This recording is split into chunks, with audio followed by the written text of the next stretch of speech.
Graça e paz, igreja. Boa noite a todos. Mais um dia da nossa escola bíblica.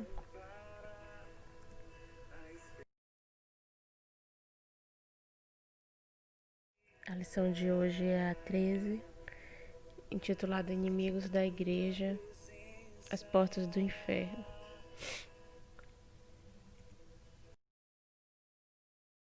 Nosso texto básico está em Mateus 16, de 13 a 20. Nosso texto devocional, Salmo 24, de 1 a 10. E o versículo-chave é Mateus 16, versículo 18. Também te digo que tu és Pedro, e sobre esta pedra edificarei a minha igreja, e as portas do inferno não prevalecerão contra ela. Amém.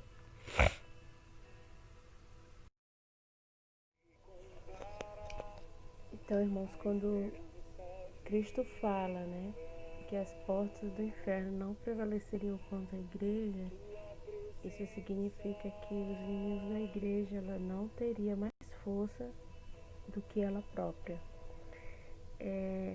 A palavra Hades é uma palavra grega que é utilizada para falar do inferno, significa inferno. E ela é utilizada para denominar as regiões escuras e sombrias nas profundezas da terra, onde estão os espíritos separados do corpo. Lá em Gênesis 3, quando Deus colocou inimizade entre a serpente e o descendente da mulher, ali fazendo já uma referência a Cristo, então como a serpente estava representando o diabo, e a igreja sendo o corpo de Cristo, é de se esperar que a igreja enfrente inimigos ferozes mesmo, mas que a gente não se assuste, porque como Cristo falou, as portas do inferno não vão prevalecer contra a sua igreja. E nessa lição nós vamos falar sobre 3 desses inimigos.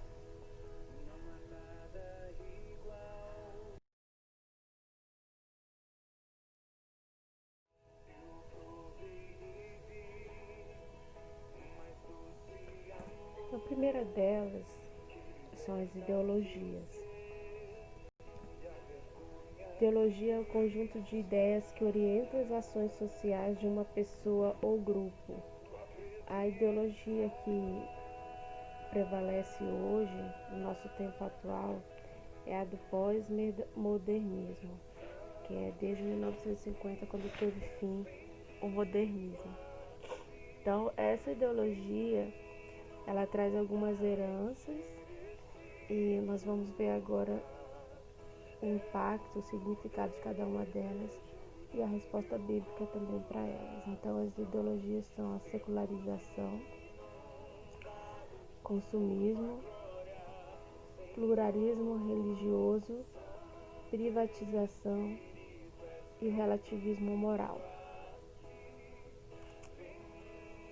Então, a secularização, ela significa que a pessoa ela está norteada pelo que é secular, Deus não domina, mas sim o mundo, A gente tem, muitos de vocês devem ter também, muitas pessoas que cresceram em lares evangélicos, católicos, mas que hoje não tem religião nenhuma. Então é dominada pelo que é secular. E aí a revista traz que hoje, quando faz censo, muitas pessoas elas se dizem sem religião. Qual a resposta bíblica para isso, irmãos? A verdade bíblica, a resposta bíblica é que a fé verdadeiramente cristã, ela nos diz que Deus é uma pessoa, Jesus Cristo é Deus e a vida eterna está em Jesus. Stanley Jones escreveu: há um Deus e eu preciso concordar com ele. Então, essa ideia de que Deus não domina, mas sim as circunstâncias do mundo, a gente tem que combater ela com a fé em Cristo, com a fé que Deus existe e que Ele é suficiente, e nós precisamos concordar com o que a Bíblia nos diz, crer no que a Bíblia nos diz sobre Cristo, sobre Jesus, sobre Deus, sobre o Espírito Santo.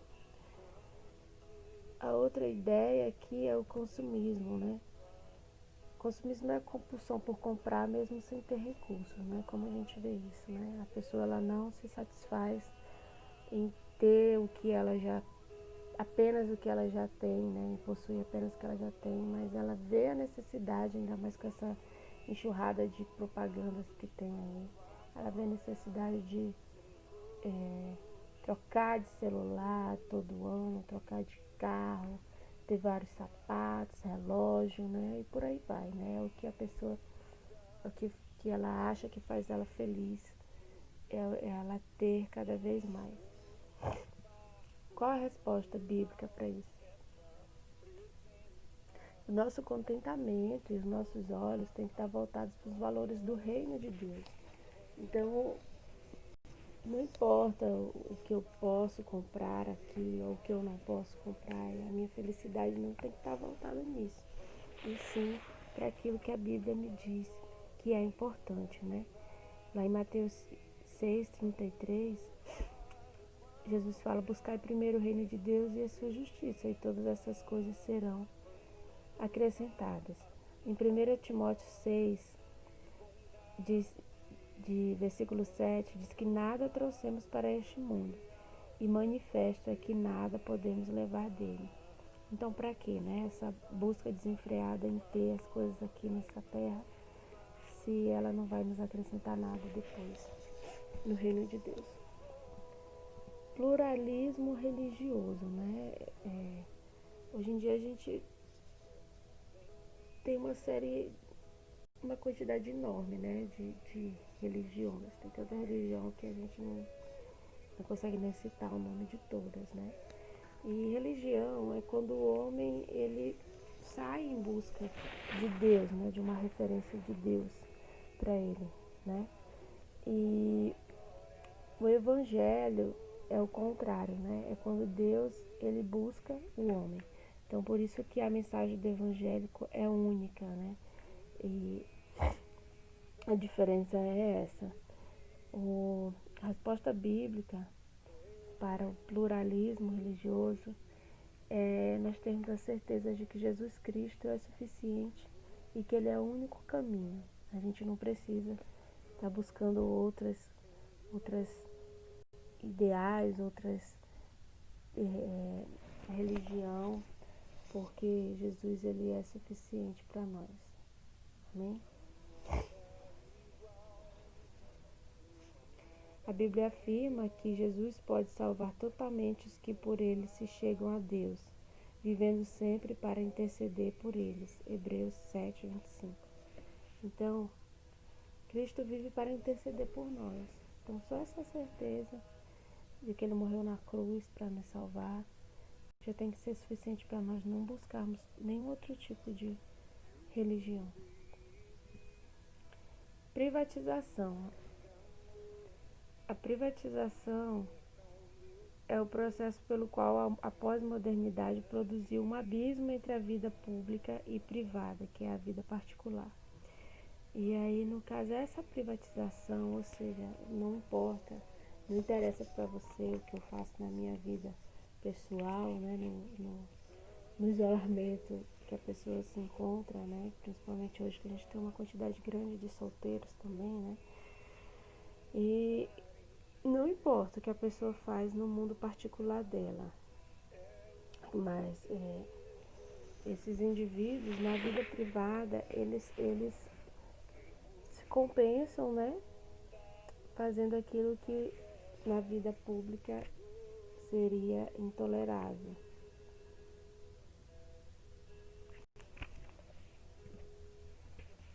Qual a resposta bíblica para isso? A igreja é propriedade exclusiva de Deus. Deus não divide a sua glória com ninguém. E um versículo que a gente aprende desde pequenininho, né? Os olhos do Senhor estão em todo lugar. Então, não é porque você está sozinho, você está na sua casa, não tem ninguém em volta vendo o que você está fazendo, mas você tem que voltar. Quando você for fazer alguma coisa, você tem que voltar os seus pensamentos para o Senhor, para Deus, né? Saber que você pertence à igreja do Senhor, saber que Deus não divide sua glória com ninguém e que Ele é onipresente, né? Ele está em todos os lugares. Agora o relativismo moral, né? Isso aqui está disseminando muito. O certo ou errado depende da pessoa ou da situação. Então não tem uma verdade absoluta. E aí a revista traz uma pergunta: quem determina o que é moral ou imoral ou amoral? No relativismo moral, dizem que a linguagem é incapaz de comunicar exatamente uma verdade. Linguagem não comunica verdades absolutas. Então, o que é a verdade? Depende muito. Depende de quem faz, depende da situação que aconteceu, né? Então, para você distinguir o que é certo ou errado, você tem que analisar o contexto. Qual a resposta bíblica para isso? Jesus Cristo e a palavra de Deus são a verdade absoluta. O mundo, por seus próprios conhecimentos, jamais conhecerá a verdade. 1 Coríntios, capítulo 1, versículo 21. Diz que aprove a Deus salvar os crentes pela loucura da pregação. O mundo não conheceu a Deus pela sua sabedoria. E os valores de Deus são imutáveis, né? O que desde o princípio ouviste, permaneça em vós. 1 João 2, 24. Então a gente tem que combater esse relativismo com a palavra de Deus, né? Porque os valores, Deus, ele não negocia valores. Amém?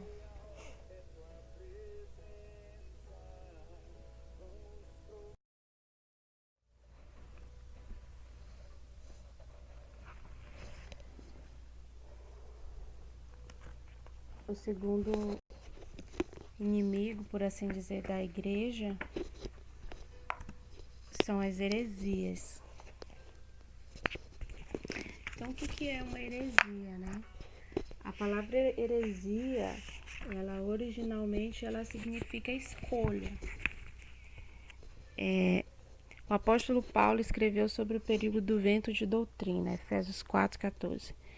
Jesus profetizou: porque surgirão falsos cristos e falsos profetas, operando grandes sinais e prodígios para enganar, se possível, os próprios eleitos. Mateus 24, 24. E João advertiu a igreja acerca dos enganadores. 1 João 3,7. Ninguém vos engane, quem pratica a justiça é justo. Então, primeiramente, heresia significa escolha. Com o passar do tempo, ela foi uma palavra utilizada para se referir à doutrina ou interpretação teológica adotada, mas que é rejeitada como falsa, uma falsa doutrina. E heresia, né, são essas ideologias que deturpam pontos essenciais, fundamentais ou inegociáveis da fé evangélica. Nós vamos ver alguns aqui. Então, o primeiro deles é a trindade, a triunidade de Deus, né? Então, muitas heresias rejeitam, deturpam, né? Essa verdade, que é a triunidade de Deus. Então, muitos não aceitam o fato de Deus ser eternamente subsistente em 3 pessoas. Mas lá em 1 João 5,7, a palavra de Deus, né, que é a nossa verdade, ela nos diz que, pois há 3 que dão testemunho no céu: o Pai, a Palavra e o Espírito Santo. E estes 3 são um. Então, na Trindade não há diferentes níveis de divindade, não são 3 deuses, né? São diferentes funções. E é nisso que a gente tem que crer, porque a Bíblia é muito clara com relação a isso. Então, é assim que a gente combate essa heresia. Então, a segunda deturpação que existe é a da Bíblia como autoridade final. Lá em 2 Timóteo 3,16, a palavra nos diz que toda escritura divinamente inspirada é proveitosa para ensinar, para redarguir, para corrigir, para instruir em justiça. E aí muitas religiões, muitas ideologias, né, citam a Bíblia, mas elas sempre têm um segundo livro que tem uma autoridade maior do que a Bíblia. Eles não usam a Bíblia como autoridade final. Tem sempre um outro livro de outro líder, né? Mas para nós cristãos, a Bíblia ela é a autoridade final, assim como a própria Bíblia nos diz. A terceira heresia é duvidar, deturpar ou negar a divindade eterna de Jesus Cristo. Lá em João, capítulo 1, versículo 1, a Bíblia nos diz que no princípio era o Verbo e o Verbo estava com Deus. E o Verbo era Deus, né? Então a Bíblia é bem clara em dizer que Jesus Cristo também é Deus. Historicamente, a igreja passou 400 anos enfrentando os chamados controvérsias cristológicas. Precisava responder a uma pergunta: quem é Jesus Cristo? E muitos criaram várias doutrinas estranhas à fé bíblica, algumas das quais negavam que Jesus Cristo é Deus. Mas essa negação ela contradiz totalmente a nossa fé e a palavra de Deus. A quarta heresia, no caso, é negar a mediação exclusiva de Jesus Cristo. Essa aqui a gente tem vários exemplos, né? Mas a Bíblia nos diz lá em 1 Timóteo, capítulo 2,5, que há um só Deus e um só mediador entre Deus e os homens, Cristo Jesus, homem. Então nós devemos olhar para a cruz e lembrar que foi Jesus que morreu na cruz por nós. E é somente através dele, não há outro caminho, que nós nos achegamos a Deus e nós alcançamos a nossa salvação. A quinta heresia, né, é não crer, é negar a morte expiatória e ressurreição corporal de Jesus Cristo. Em 1 João, capítulo 1, versículo 9, a Bíblia nos diz: se confessarmos os nossos pecados, Ele é fiel e justo para nos perdoar os pecados e nos purificar de toda injustiça. Então, se nós confessarmos nossos pecados ao Senhor, nós seremos perdoados, porque Ele é fiel e justo para isso. Mas através dos séculos, alguns têm negado a verdadeira causa da morte de Cristo. A cruz é o centro da fé cristã. Lá em 1 Coríntios 15, 3, a Bíblia diz que Cristo morreu por nossos pecados. Então, esse foi o propósito da morte. Deus amou o mundo, que enviou seu Filho amado e para morrer por nós. Para quê? Para perdão dos nossos pecados. Foi o sacrifício que Jesus fez. A maior glória do Evangelho é que os filhos de Deus sabem o que fazer com seus pecados. E é depositar aos pés da cruz. E nós, irmãos, estamos prontos para defender a nossa fé dessas heresias? Que nós possamos nos preparar para quando a gente ouvir, nos depararmos com uma heresia dessa, nós sabermos como agir. Amém?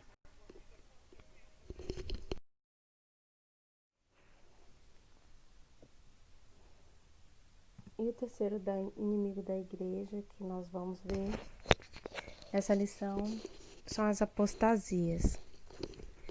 Apóstata é alguém que abandonou a fé.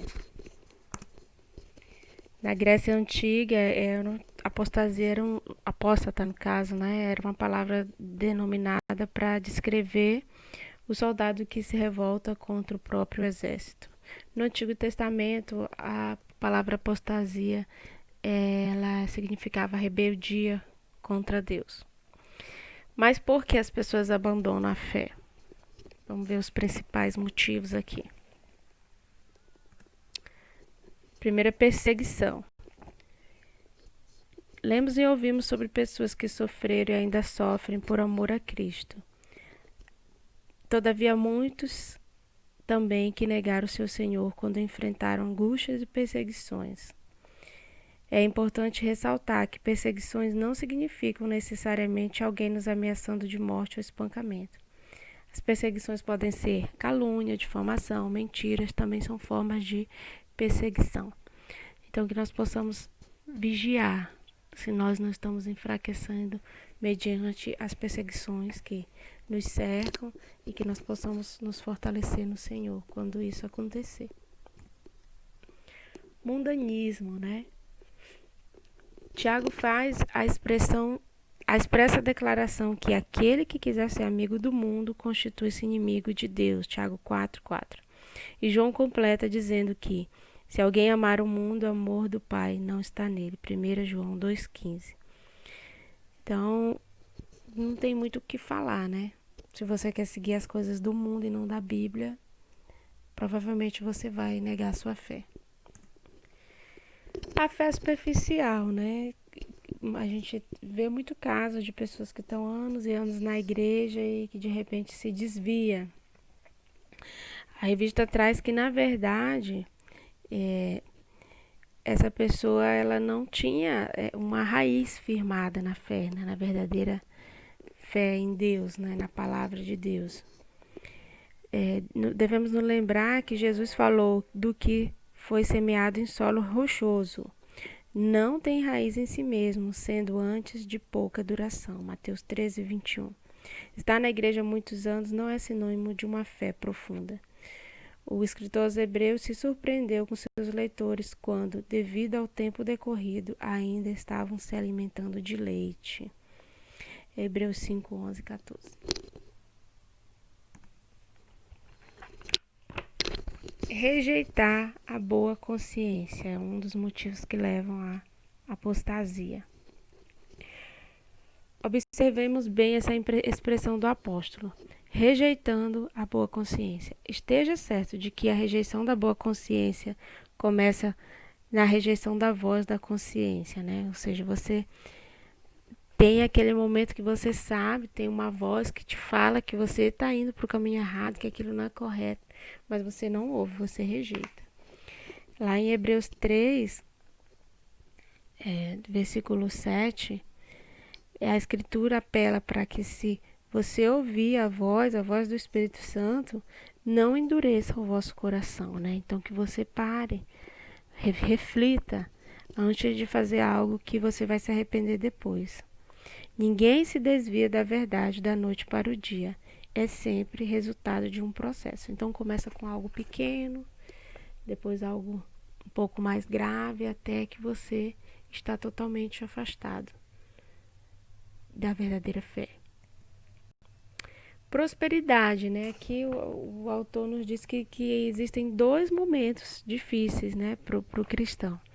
Um é o momento da adversidade e o outro é o da prosperidade. E que entre os dois, o último, que é o da prosperidade, quando tudo está bem, é o mais difícil e é o momento onde os cristãos mais se afastam do Senhor, né?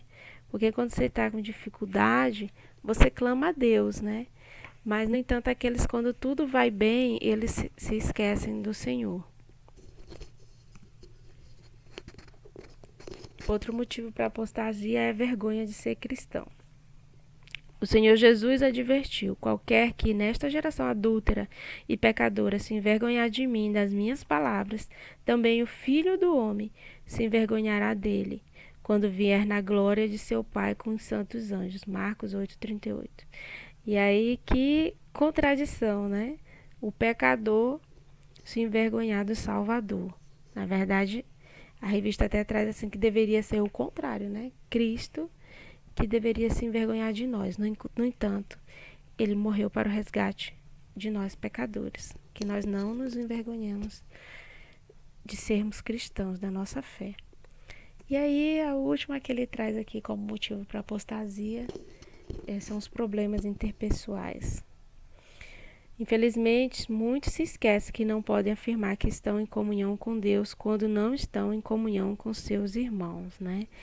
E aí a gente já viu várias vezes sobre isso, né? Se você, até no momento da ceia, se você souber que seu irmão tem alguma coisa contra você, para você sair e ir se reconciliar com seu irmão. Aquele que não ama, o irmão que vê, não pode dizer que ama a Deus, né? Então nós temos que entender isso. Se você tem dificuldade de perdoar o seu irmão, de reconciliar com seu irmão, você está quebrando também a sua comunhão com Deus. Então, se você não perdoa o seu irmão, você não é perdoado. Se você não ora, se você não reconcilia com seu irmão, você está tendo também dificuldade em se relacionar com Deus. Essa é a verdade. Você já foi usado por Deus para trazer alguém de volta à fé evangélica?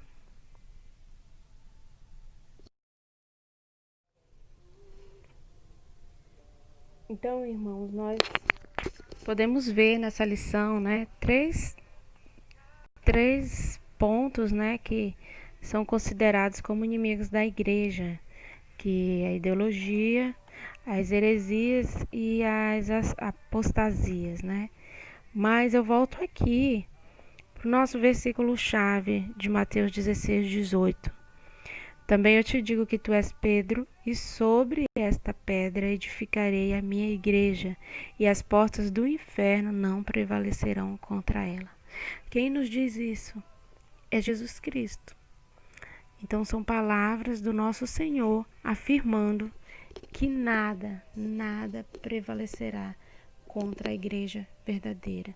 Então não importa o que a igreja esteja enfrentando, não importa as dificuldades, nós temos que crer nessa palavra de Jesus. Afinal de contas, a igreja está firmada sobre a rocha que é Cristo. O próprio Cristo é a base da nossa igreja e nós temos que crer nisso e confiar nele, né?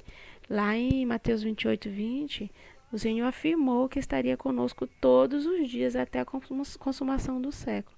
Ele está conosco, o Espírito Santo habita em nós. Nós temos que clamar por Ele quando a gente tiver dificuldade, quando a gente tiver dúvida. A gente tem que buscar na palavra de Deus, fazer um estudo mais profundo da palavra de Deus, para que o Espírito Santo confirme em nós a nossa fé e que nós não percamos a nossa fé e não venhamos a desanimar jamais. Amém? Vamos orar, irmãos. Amado e querido Deus, muito obrigada, meu Pai, por mais um dia, ó Pai, na Tua presença. Obrigada pelas nossas vidas, obrigada pela Tua igreja, ó Pai, especialmente pela Igreja Batista da Paz, Senhor. Deus, nós queremos colocar diante de Ti a Tua igreja, cada membro, a liderança, Senhor, que o Senhor possa estar nos auxiliando nesse momento em que nós estamos passando por situações difíceis, Senhor, mas que a Tua palavra nos diz que nós não devemos desanimar, Senhor, diante de nenhum obstáculo, Senhor, porque o Senhor está conosco, o Senhor nos fortalece, é o Senhor que nos guia e que a verdade, ó Pai, que é Cristo ressurreto, esteja sempre presente em nossa mente, nos nossos corações, ó Pai, que nossas atitudes, ó Pai, sejam baseadas e pautadas na Tua palavra, na Tua vontade para as nossas vidas, ó Pai. Que o mundo e o secularismo não venham, ó Pai, nos influenciar, a nos desviar de Ti, Senhor. Que sempre nós possamos, ó Deus, buscar estar na presença do Teu Espírito Santo, que Ele esteja nos guiando e nos orientando, Senhor. Ó Deus, que nós não venhamos a desanimar, Senhor. Que nós não nos sintamos fracos e desprotegidos, Senhor, porque a nossa força e a nossa alegria está em Ti, Senhor.